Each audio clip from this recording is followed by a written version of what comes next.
আল্লাহ বলে আমি ডাইরেক্ট কোনো কাজ করি না। ইয়া আইয়ুহাল্লাযীনা আমানুত্তাকুল্লাহ ওয়াবতাগু ইলাইহিল ওয়াসিলা। আল্লাহ বলে আমি ডাইরেক্ট কোনো কাজ করি না, আমি তাদের মাধ্যমে তোমাদেরকে দয়া দেব যারা আমার দয়া নেওয়ার জন্য রাত দিন কষ্ট করে ইবাদত করে রোজা রেখে তাহাজ্জুদের নামাজ পড়ে আল্লাহর জিকির করে করে যারা আমি আল্লাহকে রাজি করে আমার ওলি হয়েছেন, তাদের কাছে গেলে তাদের দরবারে বসলে আমি আল্লাহর রহমত তোমাদের জন্য সহজে পেয়ে যাবে, ঠিক কিনা? এক মদিনার গোলামি আমায় দে ও আহমদ শাহ, মদিনার গোলামি আমায় দে, মদিনার গোলামি আমায় দে ও আহমদ শাহ, মদিনার গোলামি। সোনা চাই না রূপা চাই না চরণে দুলি এই কামনা, সুবহানাল্লাহ। সোনা চাই না রূপা চাই না, সোনা চাই না রূপা চাই না চরণে দুলি এই কামনা, ভাঙ্গা তকদির জুড়া লাগাই দে ও হযরত কবিলা, ভাঙ্গা তকদির ও খলিল ভান্ডারি, মদিনার গোলামি না ডর করি, মদিনার গোলামি ও হযরত কবিলা, মদিনার গোলামি দে, মদিনার গোলামি আমায় দে ও হযরত কবিলা, মদিনার গোলামি দে। প্যারা হাজরিন, আমাদের খালিক, আমাদের মালিক, আমাদের বিধাতা, আমাদের রব রব্বুল আলামিন পবিত্র কালামুল্লাহ শরীফে আল্লাহ ঘোষণা দিয়েছেন, কুল ইয়া ইবাদিয়াল্লাযীনা আসরাফু আলা আনফুসিহিম লা তাকনাতু মির রাহমাতিল্লাহ ইন্নাল্লাহা ইয়াগফিরুয যুনুবা জামিআ ইন্নাহু হুয়াল গফুরুর রহিম। ধর করে কোন সুবহানাল্লাহ। আমার নবীকে আল্লাহ বলেন, কুল, হে রাসূল আপনি আপনার দুনিয়ার সমস্ত উম্মতদেরকে জানিয়ে দিন। সুবহানাল্লাহ বলুন না। আমরা কার উম্মত? আমাদের নবীর নাম কি? হযরত মুহাম্মদুর রাসূলুল্লাহ সাল্লাল্লাহু তাআলা আলাইহি ওয়াসাল্লাম, ঠিক না বেঠিক? আমার নবীকে আল্লাহ বলেন, হে আমার দয়াল নবী, আপনি আপনার উম্মত আমার বান্দাদেরকে জানিয়ে দিন, যদি তারা গুনাহ করে ফেলে, যদি তারা পাপ করে ফেলে, যদি তারা আমি আল্লাহর আইন ভঙ্গ করে ফেলে, যদি তারা দুনিয়াতে পাপের সমুদ্রে ডুব দিয়েও ফেলে, আপনি নবী তাদেরকে জানিয়ে দিন তারা যেন আমি আল্লাহর দয়া থেকে নৈরাশ না হয়। চিৎকার দিয়ে বলুন আমার আল্লাহ বলেন, আমার দয়ার দরজা, আমার রহমতের দরজা এখনো খোলা আছে, তোমরা চাইলে ভালোভাবে তওবা করো, এমন ভাবে তওবা করো আল্লাহ জিন্দেগিতে এই গুনাহ আর করব না, আল্লাহ জিন্দেগিতে এই পাপ আর করব না। এইভাবে যদি তোমরা তওবা করো, আল্লাহ কোরআনে বলেন, লা তাকনাতু মির রাহমাতিল্লাহ, আল্লাহর রহমত থেকে নৈরাশ হইও না, আমার রহমতের দরজা আমি আল্লাহ খুলে রেখেছি। তোমরা আল্লাহর ওলির মজলিসে বসে, মিলাদুন নবীর মধ্যে বসে আমি আল্লাহর কাছে যদি তওবা করো, দেখবে তোমাদের তওবা কবুল হয়ে যাবে। চিৎকার দিয়ে বলুন সুবহান। এটা তওবা কবুল হওয়ার জন্য এই মজলিস, সুবহানাল্লাহ বলুন। আমাদের মনের আশা পূরণের জন্য এই মজলিস, আমাদের মনের আশা পূরণ হবে। আমাদের মধ্যে যদি কেউ রোগাক্রান্ত থাকে, এই সমস্ত মজলিসে বসলে রোগ ভালো হয়ে যায়। একটু জোরে বলুন না বাবা সুবহানাল্লাহ।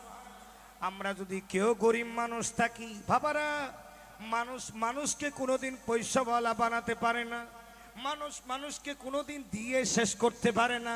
দেনেওয়ালা আল্লাহ, তবে আল্লাহ ডাইরেক্ট দেবে না। যখন আপনি আল্লাহর বন্ধুর কাছে আসবেন, আল্লাহর বন্ধুর কাছে আসার সাথে সাথে বন্ধুর দরবারে যখন আপনি চাইবেন, আল্লাহ বলে তুই তো আমার বন্ধুর দরবারে চেয়েছিস, এমনি চাসনি, আমার বন্ধুকে যখন ওসিলা বানিয়েছিস, যা যা আমি আল্লাহ তোকে দিয়ে দিলাম। এই বন্ধুটাই হলো ওলি দরবার। কারণ আমরা যদি ভালো ধরনের কোনো জিনিস পেতে চাই, ব্র্যান্ডের যদি কোনো জিনিস পেতে চাই, ভালো মার্কেটে যেতে হয়, ঠিক না বেঠিক? যেমন আমাদের ম্যাকম্যান, এই যে সাউন্ডম্যান, এইদের কনসাল বুট আছে না নাই? এই কনসাল বুট আপনি পটিয়া তানহাটে গেলে পাবেন না, ঠিক না বেঠিক? যে কনসাল বুট তারা এনেছে অরিজিনাল, এটা চাইতে হলে যে মার্কেটে এই মানের মান পাওয়া যায় সেইখানে যেতে হয়, ঠিক না বেঠিক? আপনি যদি গরু মহিষ ভালোভাবে পাওয়ার জন্য যদি আপনি বাজারে যান, যেখানে ভালো ভালো পশু পাওয়া যায় সেখানে যাইতে হবে, ঠিক না বেঠিক? আপনি যদি ভালো তরকারি পেতে চান, যেখানে ভালো তরকারি মিলে সেইখানে যেতে হবে। আপনি যদি আপনার শরীরের অসুখকে যদি ভালো করতে চান, তাইলে ভালো ডাক্তারের কাছে যেতে হবে। আপনি যদি এমনি নরমাল ডাক্তারের কাছে যান, তাইলে কোনোদিন আপনার রোগ ওই ডাক্তার ধরতে পারবে না। আর আপনি ভালো ডাক্তারের কাছে গেলে আপনার ট্রিটমেন্ট ভালো হবে, উনি ভালো মেডিসিন দেবে, আর ওই মেডিসিন খাওয়ার ফলে আপনার শরীর থেকে রোগ চলে যাবে। আমরা এগুলো তো সবাই বুঝি, ঠিক না বেঠিক? কিন্তু আমার শরীরের ভিতরে কলব আছে না নাই? এই জন্য মাথাকে আছে না নাই? আমাদের বডির মধ্যে তিনটা জিনিস আছে, একটার নাম হলো কলব, আর একটার নাম হলো আপনার নফস, আর একটার নাম হলো রু। সুবহানাল্লাহ বলুন না। তিনটা জিনিস দিয়ে আল্লাহ আমাদেরকে বানিয়েছেন। কলব এবং নফস যদি ঠিক হয়ে যায়, আপনার রুটা অটোমেটিক দামি হয়ে যাবে।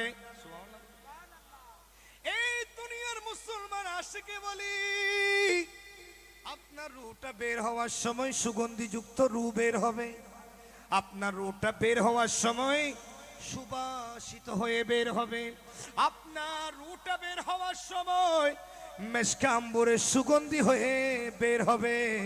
যখন আপনার কলব এবং নফস যখন ঠিক করে ফেলতে পারবেন, কলবটাকে যদি কলবে সলিম বানান, নফসকে যদি নফসে মুতমাইন্না বানান, এই কলব যখন ঠিক হয়ে যাবে, নফস যখন ঠিক হয়ে যাবে, আমার দয়াল নবী বলেন আপনার রূটা সাধারণ রূপ থাকবে না, ওই রূপ মেশকা আম্বরের চাইতে বেশি সুগন্ধি হয়ে যাবে। ফেরেশতারা নেওয়ার সময় প্রেম মোহাব্বত নিয়ে আপনাকে ভালোবেসে আপনার রু নিয়ে আল্লাহর দরবারে চলে যাবে। আমরা আমাদের রুটাকে এরকম সুগন্ধিযুক্ত বানাতে চাই কি চাই না? পৃথিবীতে কোনো মানুষ দুর্গন্ধকে পছন্দ করে না, যেখানে দুর্গন্ধ লাগে সেখান থেকে মানুষ উঠে চলে আসে, ঠিক না বেঠিক? যেমন আমাদের রাস্তার পাশে ডাস্টবিন আছে না নাই? একটু জোরে বলুন না। রাস্তার আশেপাশে অনেক সময় ডাস্টবিন আছে না নাই? কাউকে যদি 1000 টাকাও যদি দেয়, যদি বলেন ভাই একটু আপনি ডাস্টবিনে ঘুরে আসুন, ডাস্টবিনে গিয়ে আপনি একটু ভালো করে ঘুমান, সেই 10,000 টাকাও দিলে ঘুমাবেনি। কথা বলেন না কেন? কারণ পৃথিবীর জমিনে কেউ দুর্গন্ধকে পছন্দ করে না, পৃথিবীর জমিনে অসুস্থ থাকা কোনো মানুষ পছন্দ করে না, পৃথিবীর জমিনে কেউ খারাপ চলা পছন্দ করে না, পৃথিবীর জমিনে কেউ দুঃখের মধ্যে থাকা পছন্দ করে না। সবাই সুখ চায়, সবাই ভালো চায়, ভালো খেতে, ভালো চলতে, ভালোভাবে থাকতে সবাই চায়। এই দুনিয়ার মুসলমান ভালো তো আপনি পাবেন না, ভালো দোকানে পাওয়া যায় না। এই ভালো যদি আপনি পেতে চান, সুখ শান্তি যদি আপনি পেতে চান, সুখের এমন জায়গা আছে যেই জায়গার নাম হচ্ছে আল্লাহর ওলির দরবার, যেখানে গেলে আপনি আল্লাহর নিয়ামত পাবেন, আর নিয়ামত পেলে অটোমেটিক সুখ শান্তি আপনার ভিতরে চলে আসবে। আরো জুড়ে বলুন না সুবহানাল্লাহ। আরে কাটায়েছো জিন্দেগি কি করেছো বন্দেগি, হিসাব হবে একদিন। কাটায়েছো জিন্দেগি কি করেছো বন্দেগি, হিসাব হবে একদিন। মৃত্যুরি পরে অন্ধকার কবরে রাখিবে যেই দিন, আরে সে কবরে চলবে বাতি, তাকিবে না ভয় ভীতি। হও যদি দয়ালি নবীর আশিক আশিকিন, কাটায়েছো জিন্দেগি কি করেছো, হিসাবে হবে একদিন। কাটায়েছো জিন্দেগি।